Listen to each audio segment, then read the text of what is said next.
Good evening दोस्तों। सबसे पहले देखते हैं इंडिया और कनाडा के रिलेशनशिप के बारे में, जो अभी हाल फिलहाल में निकल के आई है, जिससे कनाडा के जो प्राइम मिनिस्टर, वहाँ के प्रेसिडेंट है जस्टिन ट्रूडो, उन्होंने इंडिया पे एक अनएलिगेटेड एक ब्लेम इम्पोज कर दिया है, जिसके माध्यम से ये बताया गया है कि वहाँ की एम्बेसी है उनको हटा दिया जाए। उसके सबसे पीछे रीज़न है वहाँ की जो सरकार है, उन्होंने हरदीप सिंह निज्जर को एक बहुत बड़ा सपोर्ट दिया है।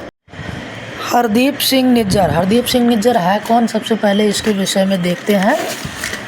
ये हरदीप सिंह निज्जर एक प्रो खालिस्तानी सपोर्टर है, जिसको कैनेडियन गवर्नमेंट जो जस्टिन ट्रूडो है उनकी सरकार उसकी मौत को पूरा सपोर्ट कर रही है। 18 जून 2023 को एक अननोन व्यक्ति के द्वारा इसकी हत्या कर दी गई थी, जिसके बाद 18 सितंबर को जस्टिन ट्रूडो के द्वारा ये बयान दिया गया कि नेशनल सिक्योरिटी ऑर्गेनाइजेशन जो है, उन्होंने इंडियन गवर्नमेंट की इन्वॉल्वमेंट को इसमें पाया है। 21 सितंबर को फिर भारत की सरकार ने कैनेडियन सिटीजन की जितनी भी वीज़ा थी उसे सस्पेंड कर दिया, और फिर 22 नवंबर को इंडियन गवर्नमेंट ने ई वीज़ा सोर्स को लॉन्च करा, जिसे मई 2024 में कनाडा ने फिर 4 ऐसे सस्पेक्टेड को अरेस्ट करा है, जिसके माध्यम से ये बताया जा रहा है कि हरदीप सिंह निज्जर के मौत में इंडियन गवर्नमेंट की NIA यानी नेशनल इन्वेस्टिगेशन एजेंसी भी शामिल है, जिसके कारण भारत और कनाडा के जो रिलेशनशिप है उस पर एक बहुत ही बड़ा टेंशन जो क्रिएट होकर के सामने आया है। और इन सभी चीज़ों को लेकर के एक जो मोस्ट सीनियर IAS ऑफिसर जो कि अभी कनाडा में डिप्लॉय है एज एन एम्बेसडर, उनके ऊपर एक पॉइंट आउट करा गया है जो कि संजय कुमार वर्मा है। उनके 36 साल के कैरियर में उन्होंने अपनी सेवा चाइना और इटली जैसे देशों में दी है। इसके बाद वो कनाडा में एज एन एम्बेसडर रहे हैं। हाल ही में कैनेडियन गवर्नमेंट ने एम्बेसी के 6 एम्बेसडर को अपने कनाडा की एम्बेसी से निकाल के इंडिया वापस भेज दिया है, जबकि इससे पहले भी 16 इंडियन एम्बेसडर को वापस कर दिया गया था।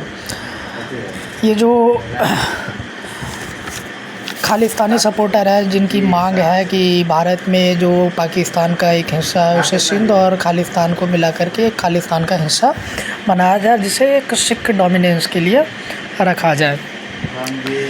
आगे देखते हैं जो टेंशन है इंडिया और कनाडा के रिलेशनशिप के बीच में, जो कि बहुत ही ज़्यादा क्रिटिकल होते जा रही है। हालांकि इन चीज़ों पे ध्यान देने की बहुत ज़्यादा ज़रूरत है, क्योंकि इसका असर हमारे भारत के ट्रेड, एजुकेशन और हर एक सेक्टर पे प्रत्यक्ष या अप्रत्यक्ष रूप से किसी भी तरह से पड़ेगा ही पड़ेगा। तो लिटरली ये चीज़ें बहुत ही भयानक है। इसको देखने से ऐसा लगता है कि भारत और कनाडा के रिलेशनशिप में कहीं ना कहीं खटास जाहिर हो रही है। भारत और कनाडा के रिलेशनशिप में खालिस्तानी मूवमेंट का एक सेपरेट करने का सबसे बड़ी साजिश ये भी रही है कि पंजाबी स्पीकिंग एरिया जो है नॉर्दर्न इंडिया का, उसमें सिख की एक अलग से मांग रही है खालिस्तान एक देश बनाने की।